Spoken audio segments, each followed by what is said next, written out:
ጤና ይስጥልን። ስለ መልቲፕል ማይክሮኒውትሪየንት ሰፕላይ እናያለን። ይህ መልቲፕል ማይክሮኒውትሪየንት ሰፕላይ የሚባለው ምንድን ነው? በውስጡ ምን ይይዛል? እንደዚሁም ደግሞ ለማን ይሰጣል የሚለውን እናያለን።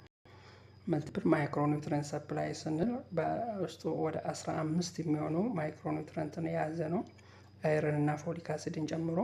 ይህ ደግሞ የሚሰጠው ለአረገዙ እናቶች ወይም ነፍሰ ጡር እናቶች እና ለአዶሌሰንት ከ10 ከ19 ያሉት ዴፊሽንሲ እንዳያጋጥማቸው የሚሰጥ ነው።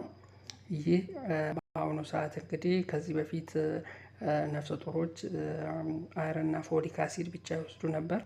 በአሁኑ ጊዜ ግን ይህ መልቲፕል ማይክሮኒውትሪየንት ሰፕላይ መጥቶ በዚህ ይሄኛው እንዲሰጣቸው የተደረገ ነው። አይረን እና ፎሊክ አሲድን በውስጡ ይይዛል።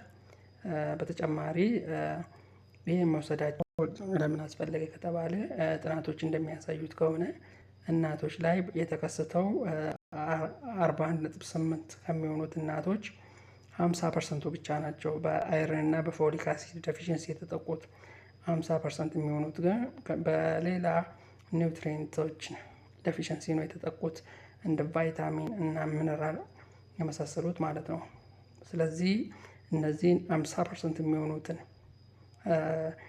በአይረን እና ፎሊክ አሲድ ከተከላከል 50% የሚሆኑት ግን በኒውትሪየንት ሰፕላይ በማድረግ መከላከል ስለሚቻል አንድ ላይ ሆኖ ወደ 15 የሚሆኑ ኒውትሪየንቶች አንድ ላይ ተጨምሮ እናቶች እንዲወስዱ ይደረጋል ማለት ነው።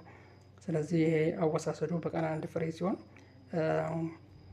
በሁለት ብርጭቆ ውሃ ከመተኛት በፊት 30 ደቂቃ ከምግብ በኋላ አንዳንድ ፍሬ ይወሰዳል። ይህ እንግዲህ ሰፕሊመንቴሽን ነው እንጂ ምግብን አይተካም። ምግብን በኖርማል ይወሰዳል እንደ ማንኛውም ጊዜ ምግብ ይበላል። በተጨማሪ ግን ይህን ሰፕሊመንት ማታ ማታ የሚወሰድ ይሆናል።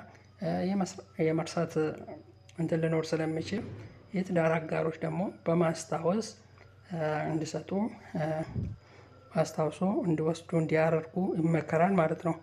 ስለዚህ ይህንን መልቲፕል ማይክሮኒውትሪየንት ሰፕላይዝ ለመስጠት አስፈላጊ ካል አንደኛ አኒሚያን ይቀንሳል፣ ሁለተኛ ሎው ዌይትን የህፃኑ የክብደት መቀነስን ይቀንሳል፣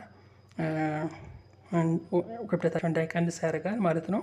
ሶስተኛ ኮስት ኢፌክቲቭ ስለሆነ ይህንን በመጠቀም እናትና የሚደርሰውን ችግር መከላከል ስለሚቻል ይህንን መልቲፕል ማይክሮኒውትሪየንት ሰፕላይዝ 90 ፍሬ እናቶች ክትትል በሚጀምሩ ሰዓት ይሰጣልና ሙሉ ለሙሉ መውሰዱ ተገቢ ነው የሚል ሀሳብ አለኝ።